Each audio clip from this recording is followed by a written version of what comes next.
Hello and welcome to this review of Florida constitutional law. I'm recording this in December 2019 for the benefit of my students who studied Florida constitutional law with me. Thanks for bearing with me throughout this entire semester. I hope I served you well then, and I hope this review serves you well now. As we review for the final exam, one thing has to be made clear. A review by any nature is incomplete. When you're reviewing something, it's not a verbatim copy, it's shorter, it's less detailed than what it reviews. My point is this: you need more than just this review. It's no substitute for studying. I'd be remiss if I didn't point out that just because it's on the review doesn't mean it's definitely on the exam. Just because it's missing from the review doesn't mean it's definitely missing from the exam. I'm not trying to play games, but there's a limited amount of time for a review. Some things are covered, others are not. So let's get started, shall we? First thing we looked at was Chapter 1, and we looked at this question: why would states have constitutions in light of the fact that we already have a federal constitution? So why bother having state constitutions? One thing we looked at was the history. States existed before the federal union, at least 13 of them did. They had constitutions before enacting a federal constitution. But that doesn't tell us why state constitutions persist today. I suggested this solution. Perhaps they exist because of the fundamental human need for subsidiarity. Subsidiarity rejects the notion that all problem-solving power should be vested only with the highest sovereign of federal authority. Instead, under subsidiarity, we respect the proper role in problem-solving by states, by counties, by cities, and where it's appropriate, even by non-governmental organizations such as the church, private industry, corporations, charities, families. These too can be sources of problem solving. Perhaps St. Pope John Paul II describes subsidiarity best. He said that it means that a community of a higher order should not interfere in the internal life of a community of a lower order, depriving the latter of its functions, but rather should support it and help to coordinate its activity with the activities of the rest of society, always with a view to the common good. That's a sophisticated, beautiful, but sophisticated definition of subsidiarity. How about my greatly simplified definition? Subsidiarity means that local problems sometimes require local solutions. It's those of us who are local to the problem, who are most affected by it, who are most familiar with it, who perhaps might be best to be part of the problem solving. That's subsidiarity. I suggest that human need to participate at a local level helps explain why states have constitutions today. Another benefit or reason for states having constitutions is that state constitutions, like the federal, can be an independent source of fundamental rights, civil liberties, and our rights against the government as individuals.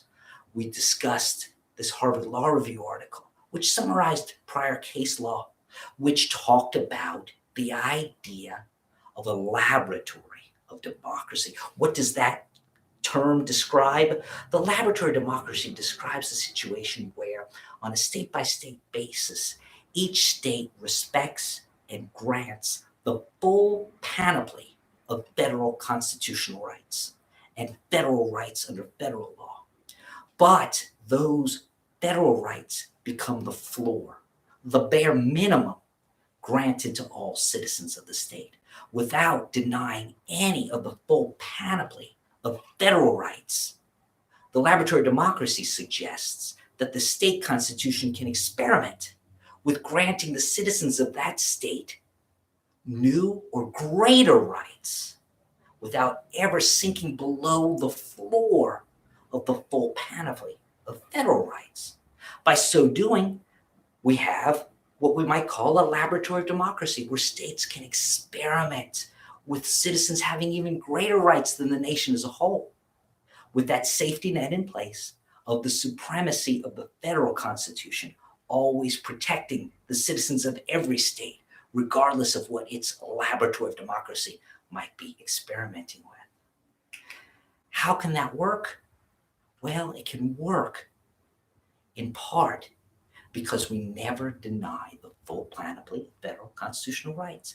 Now, we're all familiar with concepts such as the 10th Amendment, where the powers not delegated to the United States by the federal Constitution nor prohibited to it by the states are reserved to the states respectively or to the people. But that doesn't change the supremacy of federal law. Under the Supremacy Clause of the federal Constitution, the federal Constitution is the supreme law of the land. That's not news to you. I point it out to you again because it is our safety net against those failed experiments that might happen in the laboratory of democracy. The federal law, always being supreme, helps protect the citizens of every state from any failure, any explosions in the laboratory of democracy, anything that doesn't quite work out right. Consider, if you will, our own Constitution. Here's some language. It is there today. I read it to you verbatim.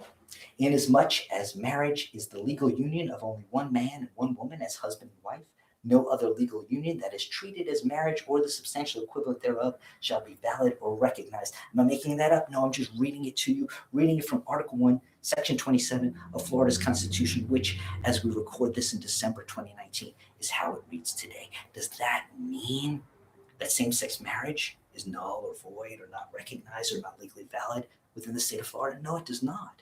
Because as we know from these decisions of the Supreme Court of the United States, same-sex marriage is valid in every state of our union.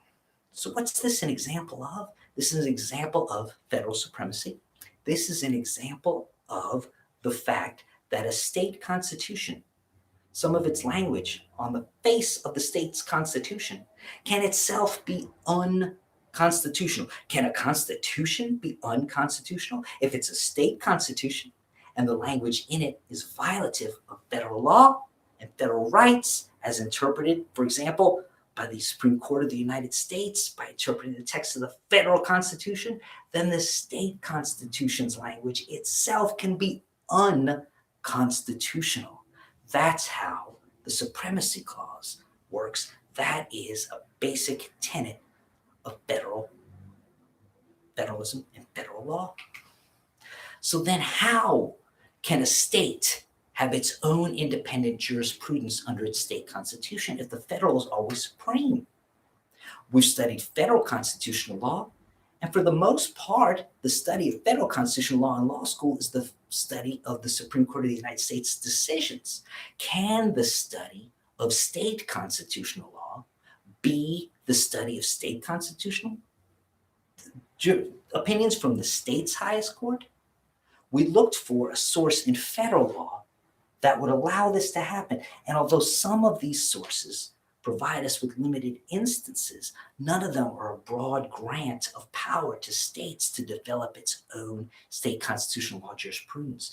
In order to develop such jurisprudence, the state's highest court must be the final arbiter of the state constitution. How can a state's high court be the final arbiter of the state's constitution in light of the Supremacy Clause of the federal Constitution? And the answer to that, I suggested, was not found in these examples, but instead was found in a 1983 decision of the Supreme Court of the United States called Michigan versus Long. To give the summary of that opinion very short shrift, Michigan was attempting to be that laboratory democracy and to grant even greater rights to its citizens. But the Supreme Court of the United States took jurisdiction over the decision of the High Court of the state of Michigan, quashed it, and substituted the High Court of Michigan's opinion with its own. So the outcome is not an example of how to develop jurisprudence, but in explaining why this was the outcome. The decision of Michigan versus Long gives us a very narrow, very specific, very limited instance where a state's high court, if it satisfies the criteria of Michigan versus Long, becomes the final arbiter of state law. In a very real way, if Michigan versus Long is satisfied in the eyes of the Supreme Court of the United States, then it is the state high court that is final. Because if Michigan versus Long is satisfied, then the Supreme Court of the United States literally lacks jurisdiction over that opinion. And understand the power of what I'm saying. Of course, the Supreme Court of the United States can always decline to exercise jurisdiction. What I'm saying here is that if the opinion is written adequately to satisfy the criteria of Michigan versus Long, you have tied the hands of the Supreme Court of the United States. It literally lacks jurisdiction. It cannot grant certiorari. It cannot review the decision of the state high court. So then what are the criteria? What must be satisfied under Michigan versus Long? Michigan versus Long tells us that they will not review judgments of state high courts that rest on adequate and independent state grounds. Two separate criteria must be satisfied: adequate and independent. Where does SCOTUS look to determine whether there are adequate and independent state grounds? It looks only on the face of the court opinion that SCOTUS is being asked to review. SCOTUS will no longer, after Michigan versus Long, remand to the state high court to answer questions as to whether or not there's an adequate and independent state ground. Instead, SCOTUS, upon petition for writ of certiorari, will look to see if it has jurisdiction, and will look at one place and one place only, on the face of the court opinion that SCOTUS is being asked to review. What on the face of the opinion is determinative of whether the lower court's opinion is based upon adequate independent state grounds? And here on the following slides is the answer to that question. What is determinative? First, SCOTUS will look to the face of the opinion and see if there is a plain statement that it is based upon an adequate and independent state ground. If such a plain statement appears on the face of the opinion, then SCOTUS, and of course my abbreviation SCOTUS, Supreme Court of the United States, then SCOTUS lacks jurisdiction. What if it's not clear from the state of the opinion? Maybe the opinion has an adequate independent state basis, maybe it does not. Well, if it's not clear, then SCOTUS may grant certiorari because SCOTUS has jurisdiction if it's not clear. So the default is SCOTUS has jurisdiction because it has to be a plain statement, clearly stated on the face of the opinion. If it's not clear, then SCOTUS may take jurisdiction. What if it's alternatively based? What do I mean by that? If you look at the face of an opinion, sometimes it expresses its reasoning based on one reason. There's just one reason why this party won. Sometimes there's more than one reason. Sometimes the opinion will express, well, the party won because of this. Alternatively, still the party would have won because of that. This is an alternatively based opinion. There may be two, maybe three, maybe four alternatives. If any one of those alternatives contains a plain statement on the face of the opinion of an adequate and independent state law basis, just one, any one, then SCOTUS will not review the decision.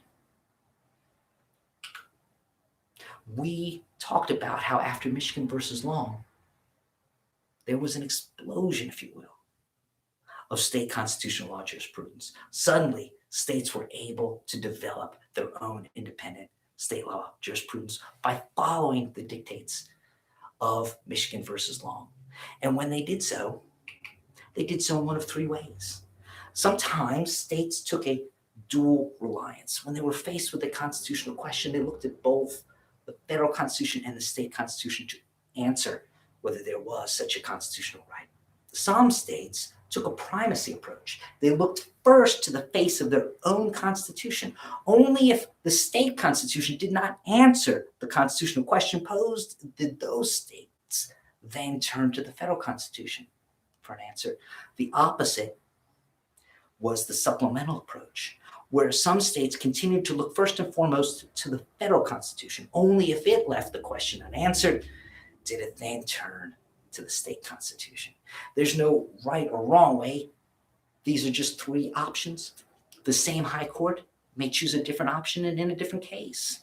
But these are what the commentators saw developing on a state-by-state basis after Michigan versus Long, and noted that after Michigan versus Long, many states, Oregon, Florida, were developing their own independent state constitutional law jurisprudence.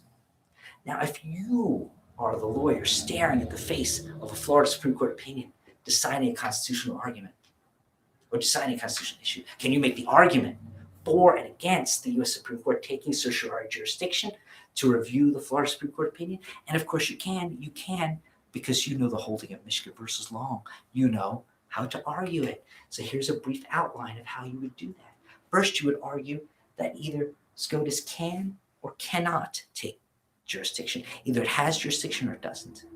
You can also argue that SCOTUS should or should not take jurisdiction, because even when the Supreme Court of the United States has jurisdiction, it may not exercise that jurisdiction. The vast majority of petitions for writ of certiorari filed with the Supreme Court of the United States are denied because the Supreme Court of the United States declines to exercise its jurisdiction in that particular case. So, can or cannot use the rule of law?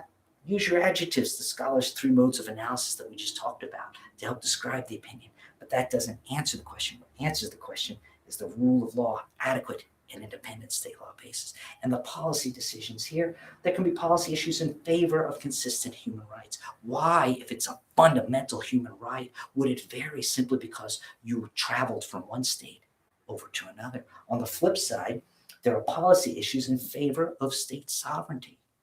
How can we have these laboratories of democracy if we don't respect the sovereignty of individual states? So these are the two sides of the coin when it comes to the policy arguments a lawyer can make. Here's another question. You're a lawyer arguing a constitutional law question before your state's high court. Now, your state's high court knows Michigan versus Long. Your state's high court knows that an opinion resting on adequate and independent state grounds, that isn't reviewable by the U.S. Supreme Court. That gives the state's high court the power to be final, to be the final arbiter. With great power comes great responsibility. If that great responsibility is abused, what you have is judicial activism. So I ask you as the lawyer, what power can you wield to ensure state judicial restraint? And some of those options that I provided to you were a chapter where I addressed various rules of construction. Article 10, Section 12 of Florida's Constitution talks about how we interpret the plain text of the Constitution. I talked about the federal Constitution and the federal SCOTUS, Supreme Court of the United States, and how for them it's a political question as to how to interpret the plain text of the federal Constitution. Some SCOTUS justices proudly proclaim themselves to be textualists. Some Supreme Court of the United States justices proudly proclaim themselves to see the Constitution as a living, breathing creature who molts its skin and changes its ways depending on the zeitgeist of the population. Perhaps it's a living, breathing document, they'll argue. Perhaps it has things sticking out of it, emanations. Perhaps those emanations cast shadows, penumbras, and perhaps these penumbras formed by emanations themselves might contain rights that can only be seen if you've been given a lifetime appointment to the Supreme Court of the United States. These are political questions for our nation's high court, but they need not be political questions for state's high court when it comes to how the state's high court and state lower courts interpret the state constitution. Indeed, a state's constitution and the jurisprudence interpreting it can remove that from the political sphere and provide rules as to how to construe, or in other words, canons of construction. And one of those that we talked about was to obey the clear and unambiguous language of our state constitution, to presume a law or action is constitutional, to consider stare decisis, to determine the intent of the framers or the voters. Definitely a political thing to do before the Supreme Court of the United States, but when it comes to Florida Supreme Court and all Florida courts interpreting Florida's constitution, there's binding Florida case law that says we must determine the intent of the voters or the framers. What did they mean when they added that language to the Constitution? Now, you can amend the federal Constitution. It's very rarely done. You can amend a state constitution, and it is almost continuously done. Barely a year goes by in most states, certainly not in Florida in recent times, where the Constitution doesn't get amended in one way or another. So the question under Florida constitutional law, as required by Florida case law, is not what does that language mean today, but what did it mean on the day that the voters in Florida went to the polls and voted yes or no to add that language. What Florida requires in interpreting the plain language of Florida's Constitution is to look at what the voters meant when the voters said yes. What did the language mean to them on that moment, at that day? So it's not a political question in Florida. Instead, it's part of our binding case law that we must determine the intent of the framers or the voters. And these other canons of construction also potentially can lead to judicial restraint when it comes to arguing cases under Florida constitutional law arising out of Florida's Constitution. So for the U.S. Supreme Court, it's a political question, but not so when Florida courts interpret Florida's Constitution. Is that good? Is that bad? Is that right? Is that wrong? Well, that's up to the voters of a particular state. But I pointed out because it's a critical difference between state constitutional law and federal constitutional law. Binding case law precedent of Florida Supreme Court informs lower courts that in construing provisions of the Florida Constitution, the very first step is to ascertain and effectuate the intent of the framers and the people. Now, the language of the Constitution and a state constitution sometimes looks a lot like a statute. It tells you exactly what to do, exactly who does it, exactly how it's done, exactly where to go, or to turn to, and what relief they can grant if it's not done. But not every provision in a state constitution reads that way. Some instead read like lofty goals, such as the freedom of religion shall not be abridged, to paraphrase. Obviously, that's an enforceable right. But how and who and what is the remedy? Sometimes, for better or for worse, a state constitution requires what we might call an enabling statute, something that gives us the right to a remedy, despite the fact that it's already stated in the Constitution. And what's one such example we studied in our class was the Florida Civil Rights Act. It is the enabling statute for many of our human rights or our civil rights that we Floridians benefit from under the Florida Constitution. And to help illustrate that, one of the things I made up was a potential client of yours, a hypothetical client who has been wronged. This client believes this client has suffered a constitutional violation, that this client's constitutional rights have been violated, that he has been wronged. I have to make up a name for this person who's been wronged. Let's call him Ben Wronged. Ben Wronged was fired in this hypothetical by Bullseye. I make up the name. Bullseye, in my hypothetical, is a privately owned supermarket in Orlando. Again, picking a random place.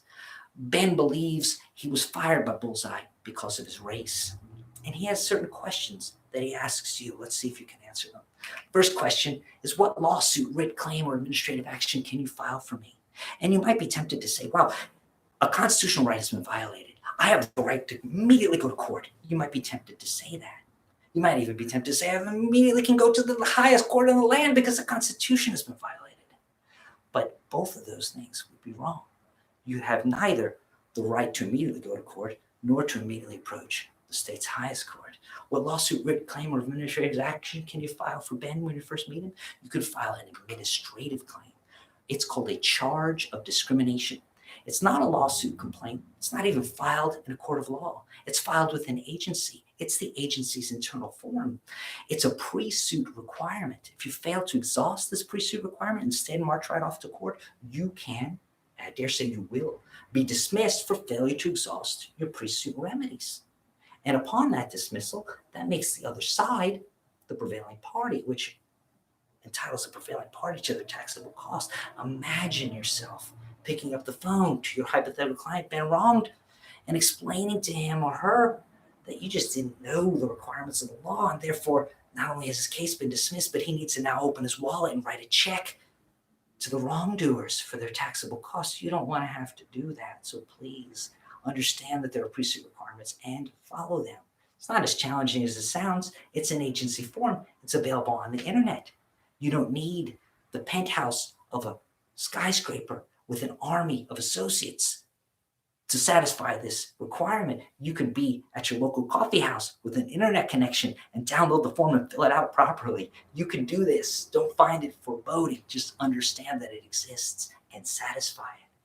The next question Ben might ask is, what's the full proper name of the specific court or tribunal or entity or agency where we should file my case? And as I mentioned, we don't have the right to go to court yet. We have to first exhaust our administrative remedies. So you're going to file with the FCHR. That's the Florida Commission on Human Relations. That is the statewide equivalent under the federal system of the EEOC, the Equal Opportunity Employment Commission. The FCHR is statewide. Certain counties or cities might have their own local Commission on Human Relations. Double check that. But you're going to have to exhaust your administrative remedies. You have to file with FCHR. You might even dual file with both agencies. You just check off the box on the form that says, yes, dual file. Not a big challenge, but you may choose to dual file. We talked in our lecture about some of the strategic benefits or detriments of either dual filing or not dual filing. The next question was, what are the legal issues and things we need to prove in order to win Ben's case? Or stated somewhat differently, what are the elements of the action under the Florida Civil Rights Act? And here, to summarize them very briefly, first, you've got to prove a prima facie case. You can do that by either direct evidence, which is the rarest of cases, or by indirect evidence. Indirect evidence is sometimes called circumstantial evidence. This might be eyewitness testimony. This might be statistics. This might be circumstances that indicate the existence of the violation. If you do make the prima facie case, then temporarily the burden of proof shifts to the defense. This is unusual in a cause of action. Usually the burden of proof stays with the individual asserting the cause of action. But temporarily, if you make your prima facie case, it will shift the burden of proof under the Florida Civil Rights Act to the defense, where the defense must show a legitimate, non-discriminatory reason. If they're able to make that bare bones showing, then the burden of proof shifts back where it usually belongs, with the plaintiff. The burden of proof returns to the plaintiff, and the burden becomes the plaintiff's to prove that this legitimate, non-discriminatory reason that's been alleged by the defense is nothing more than a pretext, that it's a sham, that it's a lie, that it's not true, that it's pretextual. And how do we do that? We do that through discovery. We do that through effective cross-examination. We do that through persuasion. We do that through evidence. And that's how we prove a case such as Ben Wrong's alleged violation of the Florida Civil Rights Act. We talked about how to amend a state's constitution. You represent a client who doesn't like your state's constitution. What might that client be able to do? Well, just like all citizens of the state, that client might be able to effectively amend the state's constitution. Another thing a client might do if they don't like the Constitution is seek a judicial determination that the state's Constitution is unconstitutional under the federal Constitution, a topic we discussed just a few minutes ago. So let me return our focus then to amending the state Constitution. How does a state's Constitution get amended? That's never a question of federal law. In any state, the rules for amending that state's Constitution will be found within the text of the state's Constitution. Florida is no exception. Here in Florida, our Constitution contains Article 11. That tells us how to amend Florida's Constitution. State legislatures typically have a role, or can have a role, in amending a state's Constitution. Again, Florida is no exception. Here, the legislature, bicameral, both the House and the Senate, can vote, and if a supermajority, that is 3/5 of each house, approves the exact same language, then that language is not an amendment to Florida's Constitution, but it is a proposal for an amendment to Florida's Constitution. Another way that we may arrive at a proposal is somewhat unique to Florida. There are commissions. There's a Constitutional Revision Commission. There's also a Taxation and Budget Commission. They meet on regular schedules. For example, Last year was the 20th year, so the Constitutional Revision Commission met, and they too can take a vote, and they too can create language that becomes a proposal. They haven't amended the Constitution yet, but they do have a proposal. Another way that a proposal may arise could be something that gives state constitutional law a bad name. I don't know. Or maybe it's the most beautiful part of state constitutional law at all. It's certainly the most direct democracy, direct democratic way of amending a constitution, and that is voter initiative. You and I, the lay people, anybody who's a citizen can propose and try to get the proposal passed, can propose an amendment to the state's constitution. And for this reason, state constitutions are far longer than the federal constitution and contain so many different topics that we never see addressed in a federal constitution. For example, in Florida, pregnant pigs have constitutional rights. I didn't see any reference to pregnant pigs in the federal constitution, but it's there in the state constitution. If it's important to the people, they can have their elected representatives pass a law, or if it's even more important, they can amend the Constitution themselves without involving their elected officials. Direct democracy. And if 8% and it's a single subject, that too becomes a proposal. Constitutional conventions called by the people. This is when, those rare instances, last time in Florida was 1968, we figuratively tear up the existing Constitution and replace it whole cloth, enact a new Constitution. You can do that by having a constitutional convention called by the people. If so, 15% and one half, then you've got a proposal. But the question is, what becomes of all these proposals? Regardless of the origin of the proposal, it goes to the electorate. It goes to the people. The people of the state of Florida go to the ballot box and they vote yes or no. Unless, of course, Florida Supreme Court opinion prevents it from getting on the ballot. We have plenty of those cases in our text. Pre-election, it's going to run twice in a newspaper in each Florida county. Why a newspaper? Because, gosh, who's got the internet, right? Just kidding. The law says to run it in a newspaper. If 60% of the voters on election day approve of that proposal, when is it effective? Well, if the proposal says when it's effective, then that's when it's effective.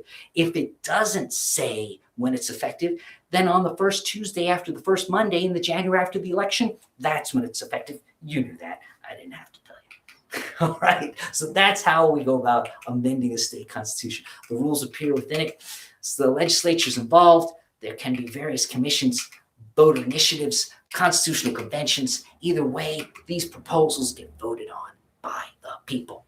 So it's by the people, of the people, for the people when it comes to amending a state's constitution.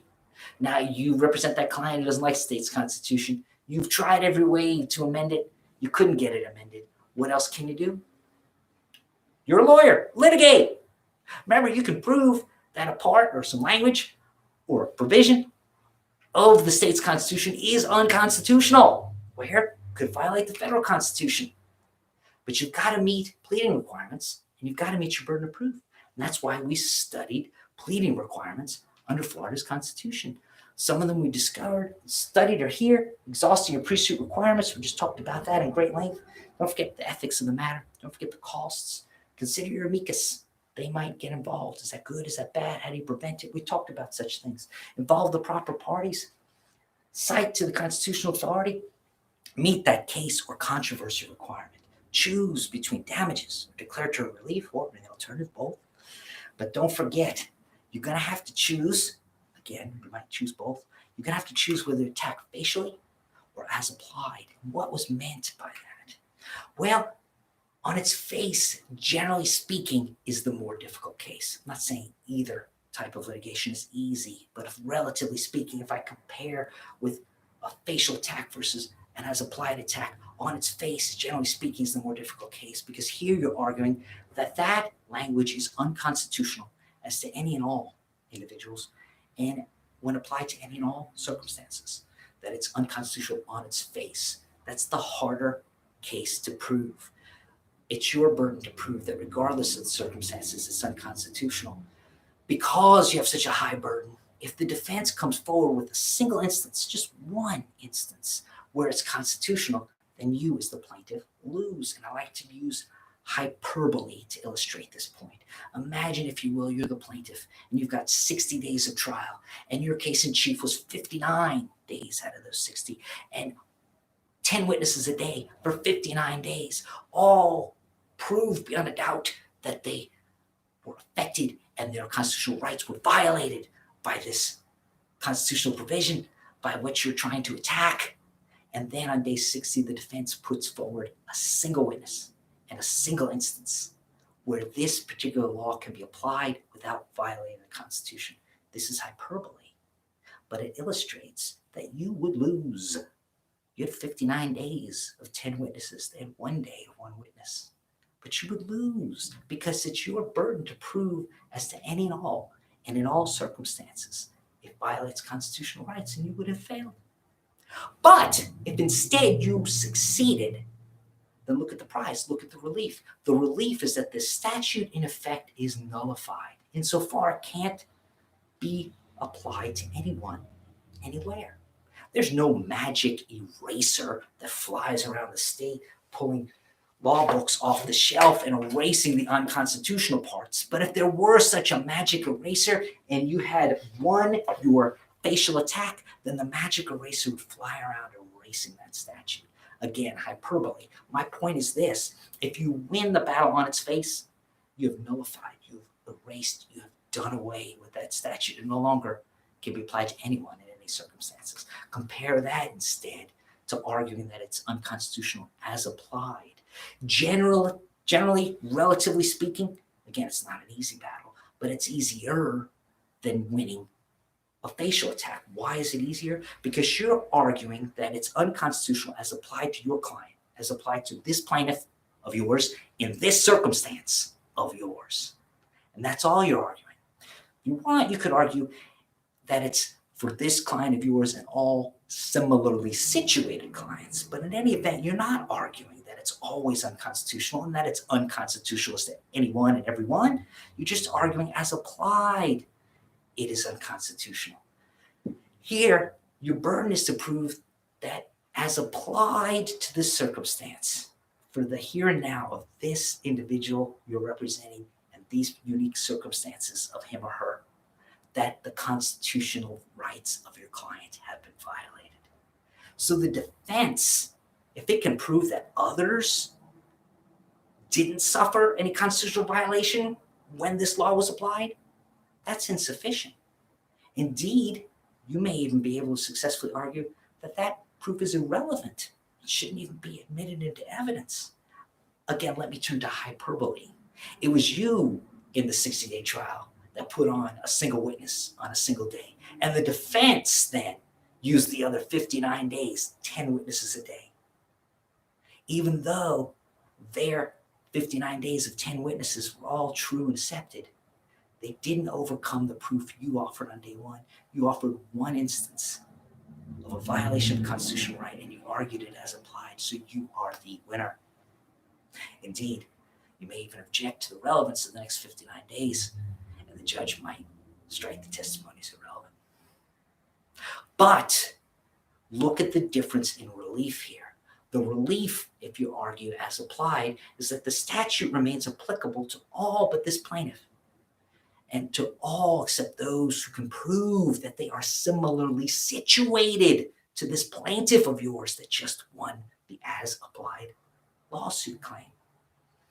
For everyone else, the law remains on the books. And even if there was a magic eraser, it would not open the law books in the library, and it would not erase the books. The statute that just violated your client's constitutional rights not only remains on the books, but it remains enforceable and enforced against others who are not similarly situated to your client. So that's the difference between attacking on its face and attacking as applied. And I believe it's a very important distinction if you're going to litigate constitutional law. We talked about specific instances of our state constitution which could be argued to be either expansions of or greater rights, or perhaps even unique rights. We saw a difference in these particular instances between federal constitutional rights and state constitutional rights, and that's why we focused and highlighted them. One of them was the access to courts, if you will, from Article 1, Section 21. The Constitution of the State of Florida reads as follows: the court shall be open to every person for redress of any injury, and justice shall be administered without sale, denial, or delay. Is that verbatim from our state's constitution? Yes, that's Article 1, Section 21. Can we find it verbatim in the federal constitution? No, you will not find it there. If you go back in history, go back to Runnymede, go back to Magna Carta, you'll find substantially similar language there. But you won't find it in the Constitution of the United States of America. And although you find it in at least 21 other states, no state has interpreted exactly the same way that the state of Florida has interpreted its Article 1, Section 21 access to courts. The seminal case of Kluger versus White goes back to 1973, but yet it is still the prevailing law of the land when it comes to what does Article 1, Section 21 of Florida's Constitution mean? What does access to courts mean under Florida's Constitution? Kluger versus White tells us the following. First, if the cause of action existed prior to the 1968 Constitution, not every cause of action is protected by Article 1, Section 21. Only those that existed when we enacted our latest Constitution. Remember, I gave you the example earlier of a constitutional revision of a constitutional convention where we figuratively tore up the old Constitution and added a new one. The last time we did that here in Florida was 1968. So our canons of construction tell us that we apply the rights of Article 1, Section 21 to those causes of action that existed at the time we enacted Article 1, Section 21. In other words, did the cause of action exist in 1968? If the cause of action existed in 1968, then it is a protected cause of action. But what is it protected from? It's protected from being abolished. So if the cause of action existed prior to 1968, then abolishing it violates access to courts unless you can prove an exception exists. Now, I've chosen my words wisely. It is abolishing it that you can't do. Can you amend it? Yes, you can. Can you change it? Yes, you can. Can you alter it? Yes, you can. Can you tweak it and mess with it and mix it around? Yes, you can, so long as what you've done is not abolishing it. You've got to not abolish it. That's what it's protected from. If you did abolish it, then you violated Article 1, Section 21, unless you can prove one of the two exceptions apply. The first of the two exceptions is if, when you abolished it, you also provided a reasonable alternative. Must it be a complete alternative? Must it be a thorough alternative? No, it need only be a reasonable alternative. Remember, this is constitutional law. Reasonable, the reasonableness test is always among the lowest standards of review. Take, for example, the Florida Workers' Compensation Law. It abolishes a worker's right to sue his employer. It does provide a reasonable alternative insofar as a workers' compensation claim can be brought. It can't be brought in court, but it can be brought before an administrative law judge who is part of the Division of Administrative Hearings, Offices of the Judges of Compensation Claims. There, you'll never get a jury. There, you'll never get pain and suffering. There, you'll never get punitive damages. There, you'll never get loss of consortium. There, you'll never get your full lost wages, although you might get, under the 80-80 rule, temporary total or permanent total disability. There, you'll never get your choice of doctor. The employer, for the most part, would choose your doctor. There, you'll never get full medical care. Once you've reached maximum medical improvement, you'll owe a copay. There, you won't get all the benefits you would have gotten if you had the right to sue your employer in court. It's not a full alternative. It's not a complete alternative, but Kluger versus White tells us it's a reasonable alternative. So the first of the two possible exceptions, if you've abolished the cause of action, is you've provided a reasonable alternative. What is the second exception that you might be able to meet? It's harder to meet, and therefore not have a violation of Article 1, Section 21's access to courts, even though you abolished the cause of action. The second alternative is that there's both an overpowering public necessity and no alternative method exists for meeting that public necessity. This is the hardest of the two alternatives that you might attempt to prove if you've abolished the cause of action. And this is the holding of Kluger versus White. Kluger versus White is one of those cases where it's the language of the holding that is the relevant analysis, not the language of the text of the Constitution. So I read to you verbatim Article 1, Section 21, where we had a right to access of courts without sale or denial or delay. It read almost like the Americans with Disabilities Act. It read almost like a physical right to access to courts. But as you can see, how it's been interpreted is instead less like an ADA claim and more like protecting the right to a remedy. So that's Kluger versus White. That is Florida's interpretation of access to courts. It's unique among the 21 states who have an access to court in their state constitution. Another right we looked at that arguably could be part of that laboratory of democracy, expanding even greater rights for Floridians, perhaps, arguably, was Florida's right to due process and its restriction against conclusive or irrebuttable presumptions. Now, under the federal Constitution, when it comes to criminal law claims, the criminal defendant has a constitutional right to be free from a conclusive or irrebuttable presumption. But under the federal Constitution, in non-criminal contexts, such as civil law claims, the civil litigant does not have a federal constitutional right to be free of a conclusive or irrebuttable presumption. Florida is different because it's not just the criminal defendant. It is any and all defendants, whether criminal or civil, that have a potential right to be free from a conclusive or irrebuttable presumption. There's the difference. So in Florida, the test for the constitutionality of statutory presumptions is twofold, says our state's highest court. First, there's got to be a rational connection between the fact proved and the ultimate fact presumed.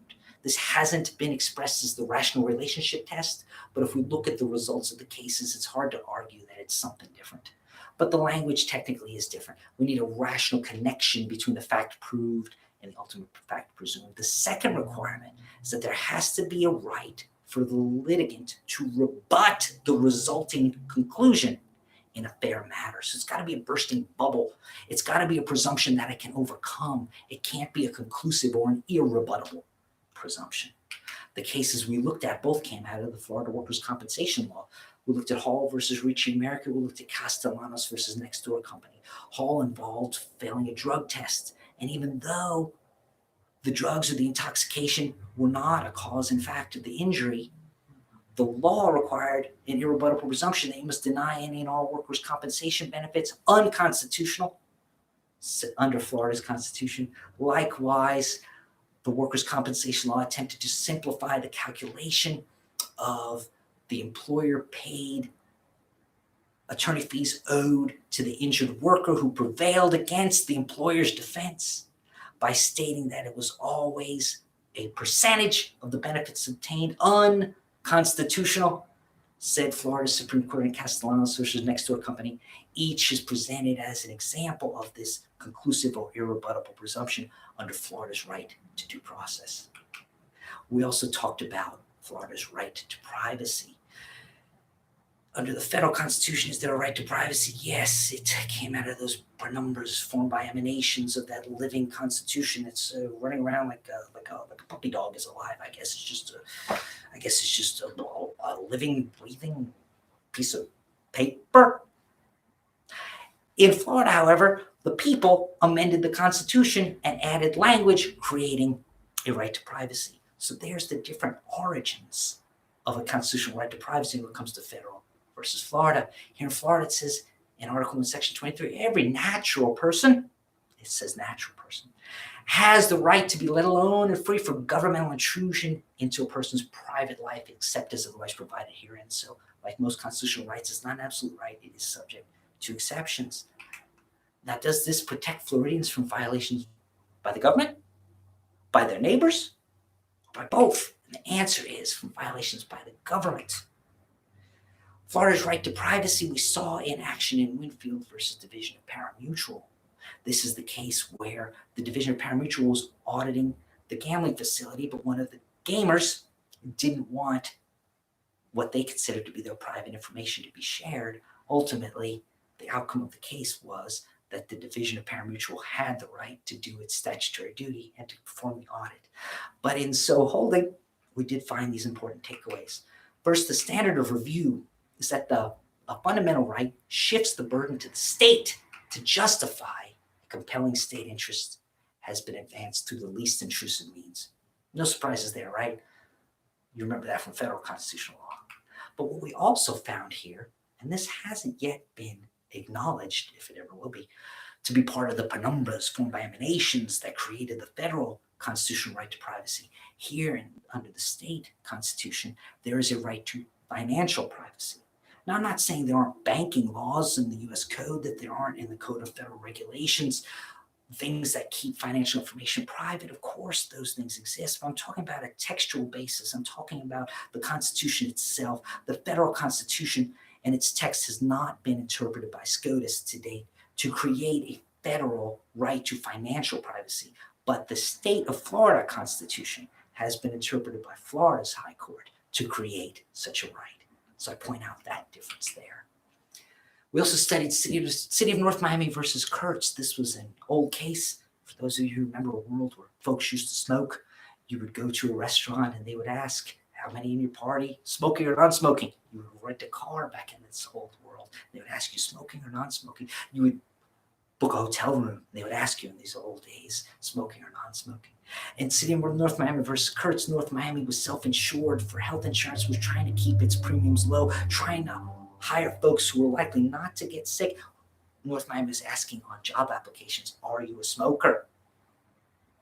Ms. Kurtz didn't want to reveal that information. You're violating my right to privacy, she said. No, is the outcome of that case. You don't have a right to privacy in smoking. It's publicly known. It's publicly revealed. That's something that folks readily don't keep private in those old days. Some takeaways from City of North Miami versus Kurtz.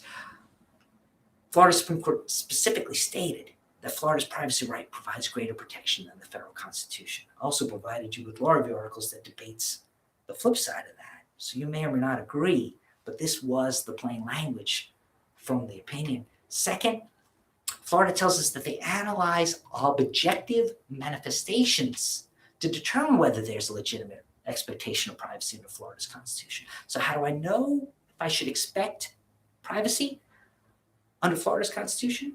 Well, I should expect it if I have a legitimate expectation of privacy. How do I know whether I have legitimate expectation of privacy? We look for objective manifestations. And under the facts of this particular case, Ms. Kurtz in that world went around renting cars, booking hotel rooms, eating at restaurants, and revealing again and again whether she was a smoker or a non-smoker. So there were not objective manifestations of a legitimate expectation of privacy. And another takeaway from this case is that we need not resort to the federal right to privacy if Florida's greater right to privacy protects the individual. We can start and finish the privacy analysis by turning only to Florida's right to privacy. Why? Because, according to this opinion, Florida's right to privacy is a greater right to privacy than what we find under the federal Constitution. You may agree, you may disagree. We looked at the case of AH versus state, and it led to quite a debate in class, but it involved sexting, it involved minors, it involved romance between two young individuals, both under the age of 18, who shared texting among themselves. It involved a criminal prosecution for possession of child pornography. Judge Wolf wrote for the majority, the three-panel opinion from the First District. Judge Padovano wrote for the dissent. For the majority, the prosecution of minors was the least intrusive means of advancing compelling state interest in eliminating child pornography. And in our particular in class discussions, there seemed to be no debate that we need to eliminate child pornography and that there is a compelling state interest in eliminating it. Where the debate in class seemed to be focused on whether prosecution of minors under these particular facts was the least intrusive means of doing that. Another focus of our discussions, and what I hope is dicta, because technology is changing. This was over 13 years ago, and that's a long time when it comes to modern technology. And what I hope is dicta, the opinion gave examples of how the child's behavior lacked objective manifestations of a legitimate expectation of privacy. But look at the examples it gave. The minors used a cell phone, which was connected to the internet, and via the internet transmitted the images. The majority therefore argued that there's not a legitimate expectation of privacy if you use a computing device that is connected to the internet. I hope this is dicta, because in modern society, who isn't using some sort of electronic device that isn't connected to the internet? Whether it's banks, whether it's supermarkets, all of our data, all of our information, all of our private facts and figures are somewhere on a computing device which is accessible through the internet. If merely residing on a computing device that can't access the internet means our privacy is waived, then in the modern era, is there any privacy left? Let's hope that particular rationale is dicta and is not binding.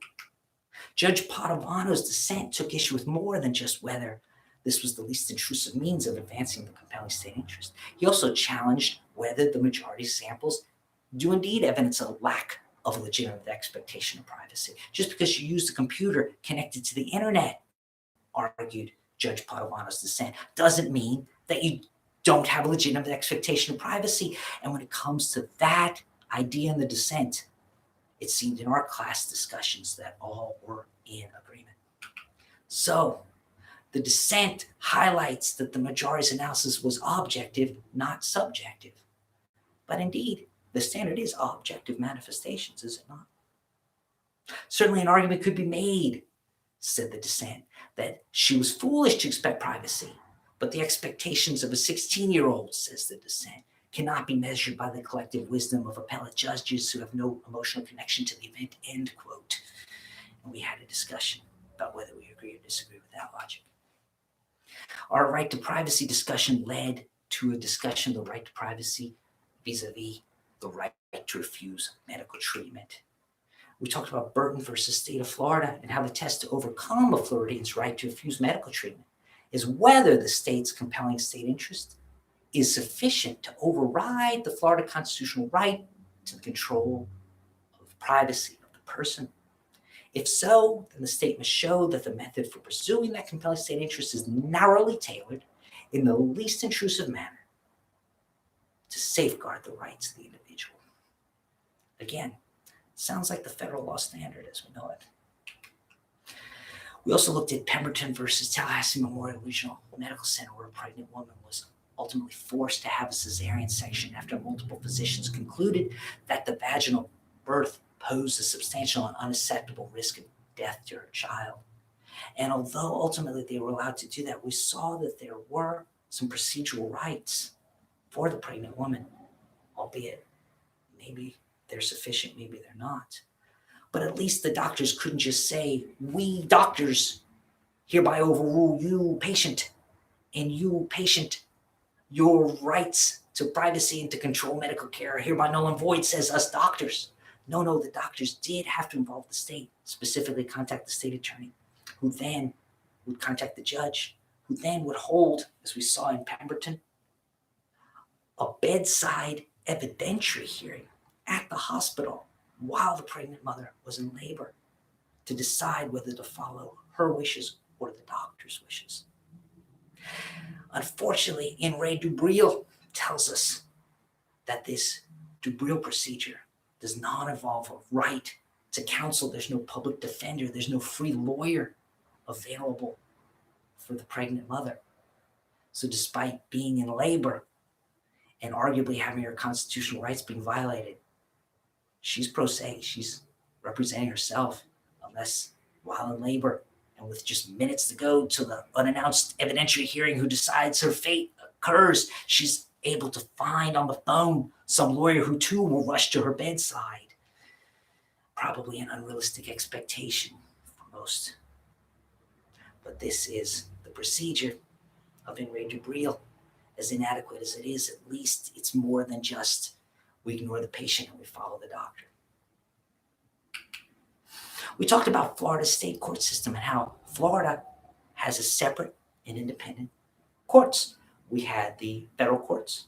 We have the United States District Court for the Northern District of Florida, United States District Court for the Middle District of Florida, the United States District Court for the Southern District of Florida. But those federal courts are a separate system from Florida state courts. We have 67 counties, and each county has its own county court. Under the Constitution, no matter how large or small your county is, you get a county court. Now, the counties also have a circuit court. There's 20 of those. Some circuits cover a single county, some cover more than one county. No circuit covers just part of a county. Each full county, the entire county is within a single circuit, so we don't split up counties. But we do combine counties to create the 20 circuits. There's also 5 district courts of appeal. The 1st district in Tallahassee, 5th district is in Daytona Beach. 5 districts divide our state. Each county resides within just one territorial district court of appeal. And we have one supreme, put in quotes, Supreme Court of the state of Florida, because unlike certain states whose Supreme Court always can take jurisdiction, our state Supreme Court is a court of limited jurisdiction. We went through and enumerated when it has jurisdiction. There was no catch-all on the list. Either you satisfied that list and therefore the Supreme Court can take jurisdiction, or the Supreme Court for a lack jurisdiction. For example, when can the Supreme Court exercise its discretion to review a case via certiorari, like SCOTUS does, like the Supreme Court of the United States does? And the answer for Florida's Supreme Court is never. Florida Supreme Court lacks certiorari jurisdiction. The people of the state of Florida amended Florida's Constitution to revoke that certiorari jurisdiction for the Supreme Court of the state of Florida. So maybe we can put supreme in quotes. Maybe it's not so supreme when it comes to Florida's Supreme Court. But it's Article 5 that tells us these courts exist and each has jurisdiction to grant or deny certain extraordinary writs. And our extraordinary writ practice in Florida State Court is somewhat different than federal extraordinary writ practice. A writ of prohibition is an action by which to seek a greater court's order preventing a lower tribunal from doing something it should be forbidden to do. A petition for a constitutional writ, sometimes it's called the all writs power. A petition for constitutional writ, that too is an original action. It's filed to preserve a court's jurisdiction that's already been invoked, or to protect a court's jurisdiction that likely will be invoked in the future. A petition for writ of quo warranto roughly translated from Latin, whose authority. A petition for writ of quo warranto asks, under whose authority are you doing this? It's an action to challenge the exercise of some right or privilege, the peculiar powers of which are derived from the state. Maybe you don't have the power of the state to do this, but it would take the power of the state to do this. That's an example of when you might seek a petition for writ of quo warranto. There's a petition for writ of mandamus. This seeks to remedy government's failure to do something it's supposed to do. Get off your duff, government, and get the job done. It can be used when you've got a clear legal right to the performance of a clear legal duty. Before Florida's 5 district courts of appeal and its 20 circuit courts, quo warranto is available. And as I mentioned, the respondent need not have state power, only needs to be using state power in order for a writ of quo warranto to potentially be available. Petition for writ of certiorari, as mentioned earlier, Supreme Court of the state of Florida never has certiorari jurisdiction. But when it comes to our district courts of appeal and when it comes to our circuit courts, a petition for writ of certiorari might be used to seek review of an order from which an appeal is not immediately available. If it departs from the essential requirements of law, causes great, perhaps irreparable harm, and no other adequate remedy exists. We talked about different types of certiorari. We talked about second-tier certiorari, which is what you file if you don't like the outcome of your first writ of certiorari. So your client has lost a petition for writ of certiorari. Can they file an appeal? No, but they can file a petition for writ of certiorari challenging the outcome of the first writ of certiorari. Now, does that mean it's a mulligan? It's a do-over? It's a second bite at the apple? It's a whole new case? No, no, no, no, no. It means none of those things. As the case moves up the appellate ladder, each level of review doesn't become broader, it becomes narrower, it becomes harder. The standard of review becomes more extreme and harder to meet. For second-tier certiorari, you've got to meet one of these two things, which rarely are true. First, the parties weren't given due process. And what we're talking about there is procedural due process. What we're talking about there was there notice of hearing and an opportunity to be heard. So did they have notice that this would happen, these proceedings, and an opportunity to be there? Maybe they didn't show up, but did they have the opportunity to be there after notice having been given? That means there was procedural due process. That means you don't win second-tier certiorari. Or you might win second-tier certiorari if you prove that the first certiorari did not apply the correct law. Now, what if they cited to and applied the correct law, but they got it wrong? They misinterpreted the correct law. They provided the correct law, but just misinterpreted it. That's not enough. You still lose your second-tier certiorari. That was the fudge case that we studied, F-U-T-C-H. So you could get fudged. You might have the right law applied to your case, but the law was misinterpreted. You're not going to get relief on second-tier certiorari. Another type of certiorari is Circuit Court certiorari review of local acts. We have the Florida Administrative Procedures Act, the Florida APA, Chapter 120 of the Florida statutes, and it has broad provisions for reviewing almost all administrative actions. But there are local lawmaking bodies that are not subject to Chapter 120 of the Florida Administrative Procedures Act. For these entities, certiorari is the proper procedural vehicle to challenge their final actions. And an example is a local zoning board's decision. Now, when it comes to Circuit Court certiorari review of a local act, it's almost the opposite end of the spectrum from second-tier certiorari insofar as it's a looser standard than regular certiorari. Here, you don't have to show irreparable harm. Here, it's a matter of right that you have this Circuit Court certiorari of a local act. It's mandatory, it's not discretionary, and the circuit court's can review the decision of the administrative tribunal in much the same way that you would review a decision of a court in a plenary or a final appeal. What we mean by that is the findings of fact can be overcome if they lack competent substantial evidence. There's not CSE, competent substantial evidence, to support that finding of fact. You can beat it on a circuit court certiorari review of local acts. Likewise, the conclusions of law are subject to a de novo review. De novo, a Latin term roughly translated of new. So we take a fresh look and we don't show deference to the legal conclusions that were made below. The court on certiorari will review the legal conclusions anew. They'll review them de novo. So that's why I say it looks a lot like a plenary appeal. Now, finally, let's discuss homestead, always on everyone's mind when it comes to state constitutional law. And I joke about how there's a city of Homestead. Florida has Homestead. But I know what we're talking about is in Florida's Constitution. And what we mean by the homestead provision, that's in Article 10, Section 4.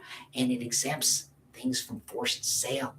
No judgment, decree, or execution can be a lien upon the homestead, by which we mean the following property owned by a natural person. We'll talk about real property, in other words, land and real estate. Talk about real property if it's the homestead, in other words, the intended permanent residence of the Floridian.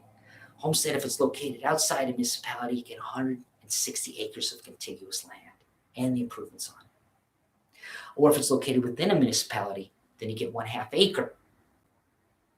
And that, of course, includes the residence, because it's got to be a residence in order to be a homestead. Also, it includes personal property to the value of $1,000, and these exemptions inure to the surviving spouse or heirs of the owner. Florida Realty is a homestead when first it's owned by a natural person. An exception, a revocable living trust of a natural person is considered under the law to be owned by a natural person. So it's a homestead when it's owned by a natural person who intends it to be his or her permanent residence and who is a legal owner of the real property. That meets the size and continuing requirements of Florida's Constitution. Florida statutes provides that a homestead jointly owned via tenancy by the entireties or via joint tenancy with rights of survivorship becomes solely owned by the surviving owner upon the co-owner's death. And it does so free and clear of the deceased debts and financial obligations except for taxes, except for liens for purchases or improvements on the property. So does that mean the mortgage dies with the person who took the mortgage? No, the mortgage survives. There's two things we can't avoid in life. The cliche says death and taxes. So do the taxes disappear upon our death? No, we still owe the taxes. What if we had a handyman repair the fence and a proper lien was made? What if we put a new roof on the property and a proper lien was made? Do we get a free roof or a free fence repair upon the death of the homesteader? No. Those are improvements upon the property, so they survive. So what's meant by the Florida Constitution saying the homestead can't be devised? It means three things.